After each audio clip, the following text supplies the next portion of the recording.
Boa tarde a todos. Hoje é dia 13 de agosto de 2019. Mais uma vez eu queria compartilhar um vídeo com os colegas aí do canal.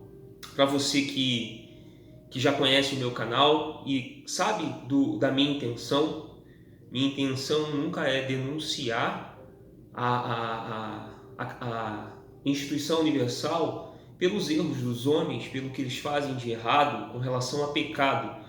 Até porque isso aí ele vai prestar conta um dia com Deus e não diz respeito a mim querer apontar o erro ou o pecado de quem quer que seja, não só de bispos e pastores da instituição universal, mas também de qualquer outra igreja. Então, o meu intuito nos meus vídeos é fazer com que você tenha um relacionamento com Deus de verdade, um relacionamento sadio, onde você não seja levado a um relacionamento de troca daquilo que Deus pode te dar ou te oferecer. Então eu queria falar sobre isso. O título desse vídeo vai ser: o que o falso evangelho produz? É uma pergunta. O que o falso evangelho produz? Aí a resposta é: crentes mimados. Como? Eu vou te falar aqui agora. No livro de Mateus, no livro de Mateus 16, no capítulo 24, Jesus diz o seguinte: se alguém quiser vir após mim, renuncie-se a si mesmo, tome a sua cruz e siga-me. Porque aquele que quiser salvar a sua vida, perdê-la-á. E quem perder a sua vida por amor de mim, achá-la-á. Pois que aproveita o homem ganhar o mundo inteiro se perder a sua alma? Ou que dará o homem em recompensa a sua alma? Jesus aqui ele já vinha dando algumas diretrizes de como nós deveríamos nos portar, ou que nós deveríamos ser discípulos, servos e não pessoas interessadas tão somente nos benefícios do relacionamento com o Filho de Deus, ali na pessoa de Jesus. Muitas pessoas chegaram até Jesus, muitas pessoas com problemas, enfermas, chegaram até Jesus e foram curadas. E Jesus falava para ela depois o seguinte: olha, vai, não conta para ninguém.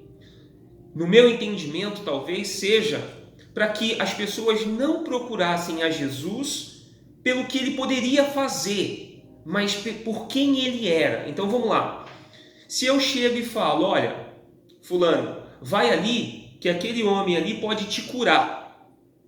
Você vai porque ele vai te curar. Você vai porque ele vai resolver algum problema teu. Mas você não vai buscar ele por quem ele é, por quem ele era filho, mas porque ele pode te oferecer alguma coisa. E aqui está a razão de tantos crentes mimados.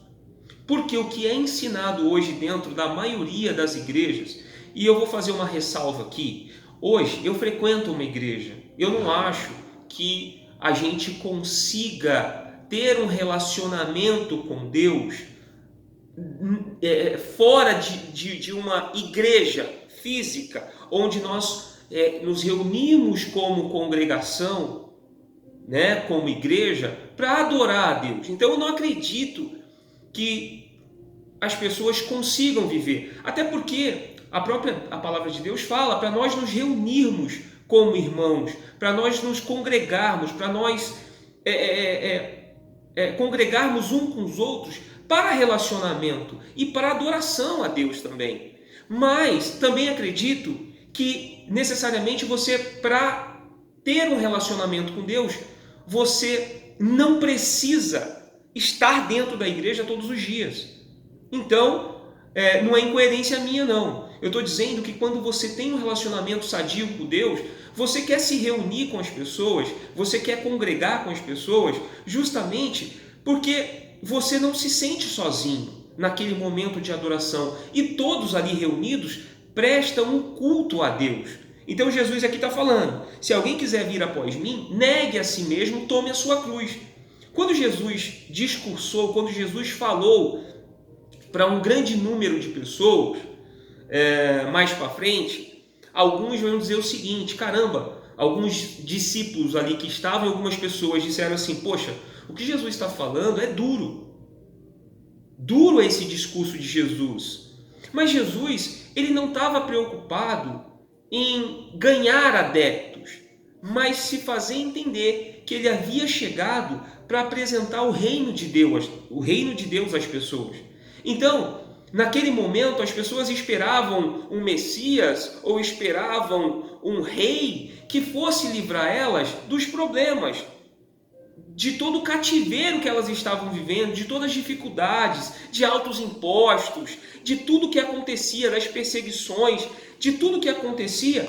As pessoas queriam um rei ou um Deus que livrasse elas disso. E Jesus estava dizendo: é chegado até vocês o reino de Deus. Mas o reino de Deus, ele não é aqui, ele se inicia aqui, mas ele não é aqui. Então eu vou dar para vocês as diretrizes de como vocês devem viver a vida de vocês, como deve ser o relacionamento agora chegando este evangelho que eu vou apresentar para vocês. Ou seja, hoje as igrejas, elas geram crentes mimados, primeiro pela proposta na qual elas vão na televisão e fazem um convite. Então é como se você fosse se relacionar com Deus por aquilo que Ele vai fazer na sua vida, de resolver os seus problemas ou as suas mazelas. E Jesus, embora Ele possa fazê-lo, esse não é a essência da mensagem do Evangelho. A essência da mensagem do Evangelho é reconciliação. Nós estávamos mortos nos nossos pecados e delitos. Por isso Jesus veio para nos religar a Deus. No sacrifício que Ele fez na cruz, Ele dá vida para nós. E então, nessa vida que é chegada para nós, por conta do sacrifício de Jesus na cruz, nós iniciamos um relacionamento com Deus, aqui de servo e senhor, sem que eu queira exigir de Deus qualquer coisa, porque eu entendi qual é a minha posição de servo, qual que é o meu grande dilema, ou quando eu pego para fazer os vídeos, é tentar fazer com que vocês entendam que o que você aprende dentro desta instituição universal, mundial, Igreja da Graça, Plenitude, e agora tem uma maluca que se julga apóstola Sol, que só vendem aquilo que o Evangelho condena. Nós precisamos nos voltar a Deus porque entendemos o nosso pecado ou a nossa pecaminosidade ou a nossa dependência do pecado e precisamos de um Salvador porque nós não conseguimos vencer isso sozinhos. Não é o que a gente faz, não é. Uma outra coisa para você ter uma ideia do que eu estou falando sobre o que essas instituições ensinam é o seguinte: note que quando você pega um ex-bispo, não vou generalizar, mas na maioria das vezes, quando você pega um ex-bispos, ex-pastores, ex-obreiros, que estavam ativos na obra, de repente essa pessoa sai da obra e mergulha de cabeça no pecado, é porque ela nunca foi transformada pelo poder do Evangelho. Porque quando você é transformado pelo poder do Evangelho, da palavra de Deus, independente da vida que você esteja vivendo de dificuldades, você foi transformado e a tua esperança não está nas coisas daqui, mas está no porvir. Embora Deus possa abençoar as nossas vidas aqui, mas esse não deve ser o nosso foco, esse não deve ser o seu foco. O seu foco deve ser conhecer a Deus e agradar a Deus e prestar culto a Deus, independente do que Ele vai lhe dar, porque Ele já te deu. Ele te deu o quê? Uma vez que você foi lavado e remido pelo sangue do Senhor Jesus Cristo, a graça da salvação. Ele te dá salvação por aquilo que Ele fez. Então, hoje eu vejo um número muito grande de crentes mimados. Por quê? Porque o convite que ele recebe a ir à igreja já começa errado. Porque quem está fazendo o convite também é mimado. Porque quem faz o convite para ele de forma errada também está esperando alguma coisa, seja riqueza, seja alguma bênção em alguma área da vida, e ainda não aconteceu, e ele acha que te convidando, ele está prestando um serviço a Deus, e certamente, cedo ou tarde, a bênção que tanto ele quer vai acontecer. Então, ele já começa errado. E Jesus, ele nos convida a tomar nossa cruz. E aqui, a cruz é sinônimo de morte. A cruz, se você olhar para a cruz, ela não tem atrativo, porque a cruz é um chamado à renúncia, a renunciar às nossas vidas, a renunciar os nossos sonhos, os nossos projetos, porque nós entendemos que nós somos miseráveis pecadores e depravados. Somos ou éramos escravos do pecado, e agora, por conta do sacrifício de Jesus naquela cruz, nós temos salvação. Então, quando eu convido a pessoa para a igreja física, com a promessa de que Deus vai mudar alguma área da vida dela, eu estou gerando já um militante. Se você pegar os meus vídeos, já falei sobre isso, o cristão e o militante. E também você está criando um crente mimado, porque quando Deus não der a ele aquilo que tanto ele quer, ele vai se frustrar e ele sai da instituição achando que ele tinha um relacionamento com Deus, quando na verdade ele nunca teve um relacionamento com Deus, ele nunca conheceu a Deus, porque tudo que ele conhecia eram promessas de bênção, promessas de coisas nesse mundo aqui material, de que Deus iria dar prosperidade para ele, quando Jesus veio e nos exortou sobre isso. Quando Jesus veio e nos exortou e nos convidou a tomar a nossa cruz, se nós quiséssemos um relacionamento com ele. Então note que aqui não tem a ver com o que ele vai me dar, mas com o que ele já me deu. O grande problema é que as pessoas vivem um relacionamento com Deus por coisas que ela quer. Ela acha que o convite que foi feito a ela, seja por uma pessoa, ou seja pelas mídias, seja sociais, ou seja pela televisão, o convite que é feito a ela é mais ou menos assim, vem na igreja, tá vendo as prateleiras aqui? Vê qual é o seu problema e vamos cobrar de Deus agora, porque Ele tem que te abençoar. E essa pessoa não é confrontada pelo pecado que ela é escrava. Essa pessoa não é confrontada por aquilo que ela tem que melhorar. Ela precisa ser transformada para ela não ser mais escrava do pecado. Mas não, ela é convidada a resolver os problemas dela, e ela acha que enquanto ela está na caminhada de resolver os problemas, ela também tem um relacionamento com Deus, e ela não tem. E aí é por isso que você vê, muitas vezes, obreiros, pastores, que eram tão ativos na obra, pulando de cabeça no pecado, mas de uma forma absurda. Que você fala, caraca, como é que pode? Uma pessoa que até ontem estava servindo a Deus e agora está no pecado dessa forma? Não, ela não estava servindo a Deus, ela estava servindo à instituição, ela estava servindo aos interesses da instituição, ela estava servindo porque estava acontecendo para ela alguns benefícios, ela estava colhendo alguns benefícios. Porém, quando os benefícios que ela tanto queria não aconteceram na sua totalidade ou plenitude, o que ela faz? Ela se decepciona com Deus. Então ela é um crente mimado. Então esse é o mal que essas malditas instituições fazem.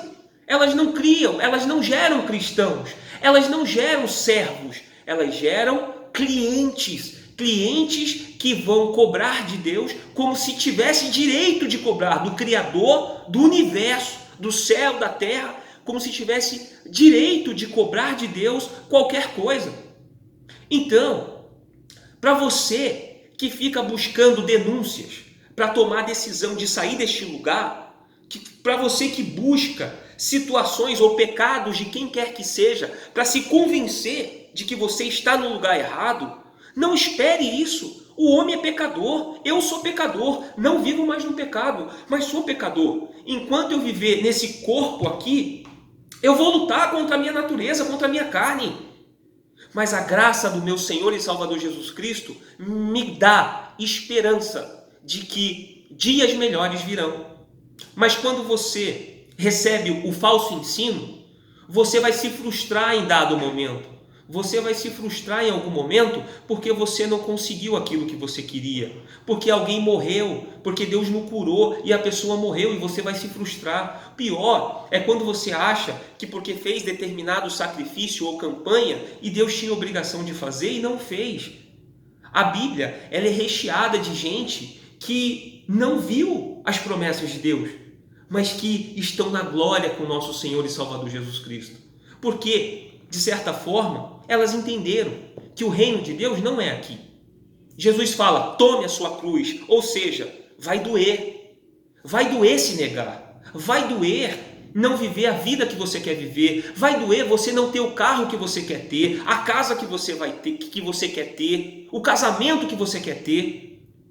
Jesus pode abençoar todas essas áreas, mas não deve ser o foco.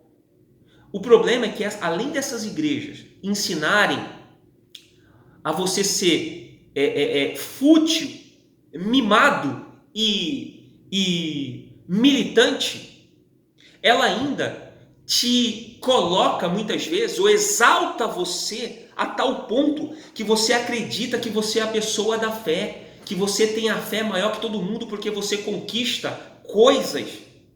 E quando, na verdade, quando Deus ele nos oferece a graça dele, não importa mais se eu tenho ou não tenho, importa é que ele me aprovou, não pelo que ele me dá materialmente, mas pela paz que eu carrego dentro de mim, pela alegria da salvação que eu tenho. Então o grande problema não é o fato deles o grande problema não é buscar pecado deles, mas o ensino deles é que está errado. É isso que você precisa ter convicção. O convite, se nós entendêssemos o que é o convite do Evangelho, o convite do Evangelho é a gente morrer todos os dias, morrer para nós mesmos, morrer para as nossas vontades. Se de fato e de verdade o número de evangélicos, eu vou colocar bem claro, o número de evangélicos que existem no Brasil, se soubesse o que significa a cruz, 90% abandonaria o barco. Mas por que cresce tanto o número de evangélicos nesse país e não fazem a menor diferença? Porque eles acreditam que Deus vai dar para ele aquilo que ele quer, que Deus vai saciar a vontade dele naquilo que ele quer, porque agora ele deixou de fazer algumas coisas ou de cometer alguns pecados visíveis e passou a viver dos pecados que ninguém vê. O que ele alimenta, o que ele pensa, o que ele procura na internet, sites pornográficos, situações de levar vantagem, ganhar dinheiro. Ou seja, agora eu deixo de pecar na frente de todo mundo para ter aquele pecadinho. Então, eu não entendi a mensagem da cruz. A mensagem da cruz é justamente o oposto disso. É renunciar, é perder. A Bíblia mesmo fala que no reino, quem se acha que é o primeiro será o último, que os últimos serão os primeiros. Porque não tem a ver com ganhar, tem a ver com perder. O evangelho tem a ver com perder. Eu perco para ganhar. Para ganhar o quê? Para ganhar o reino de Deus, para ganhar a plenitude de Deus, a paz que vem do alto, e não as coisas materiais.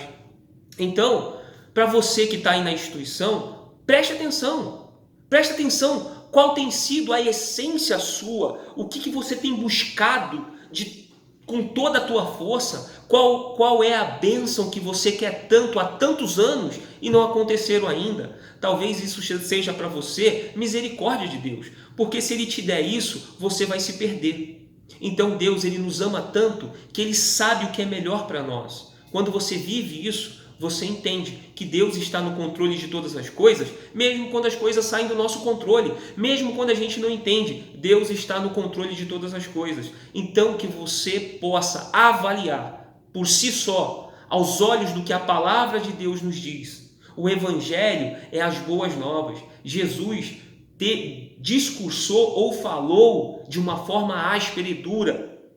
E as pessoas falavam, caramba, isso é difícil, é duro esse discurso, eu vou embora. Porque elas entenderam o que Jesus estava falando, pelo menos as que foram embora. E aí, o Jesus vira para os discípulos e fala, tem algum de vocês ainda que querem ir embora? Tem algum de vocês que entenderam o que eu estou falando aqui e quer ir embora? Esse é o momento. E aí Pedro fala, Senhor, para onde nós iremos? Se só o Senhor tem a palavra de salvação. Chegar nesse nível de fé, chegar nesse nível de esperança, não é com propósito, não é com envelope, não é com vidinha nesse altar de pedra da instituição. Não, mas é fazer com que Jesus habite em você e que você tenha tanta raiva e nojo do pecado que quando você estiver fazendo algo de errado, aquilo te incomode a ponto, da onde você estiver, jogar os teus joelhos no chão e falar, Senhor, me perdoa, porque esse pecado ainda insiste em habitar em mim. Eu não quero mais viver essa vida de pecado. Isso é entender o que Jesus falou de tomar a cruz. Eu gosto desse pecado, mas porque eu amo o meu Senhor, eu abro mão dele e eu vou viver uma vida que mostre o amor e a misericórdia do Senhor Jesus. Independente do que ele me dê, independente do que ele vá fazer na minha vida, mas pelo que ele já fez naquela cruz, hoje eu entrego a minha vida, eu entrego de todo o meu coração. E eu sou grato, eu tenho gratidão comigo. Eu ia falar de uma outra passagem, mas deixa para um próximo vídeo. Desculpa aí, pessoal, demorei para fazer o vídeo porque meu filho nasceu no último domingo passado. Então, esse domingo agora fez 7 dias e tem sido maravilhoso viver isso. Eu estou até um pouco com olheira porque tem sido difícil esses dias, mas graças a Deus por Ele ter abençoado a minha família dessa forma. E já eu vou colocar o pequeno aí para vocês conhecerem, tá bom? Que Deus abençoe a cada um de vocês e que você possa pensar nisso que eu falei aqui, que você possa ir na tua Bíblia e possa buscar o ensino verdadeiro do Senhor Jesus. E aí você vai perceber que todo esse ensino dessas instituições, principalmente as midiáticas, as da TV, elas não têm nenhum compromisso com o Senhor Jesus. Pelo contrário, elas fazem um desserviço ao verdadeiro Evangelho. Deus abençoe e até uma próxima.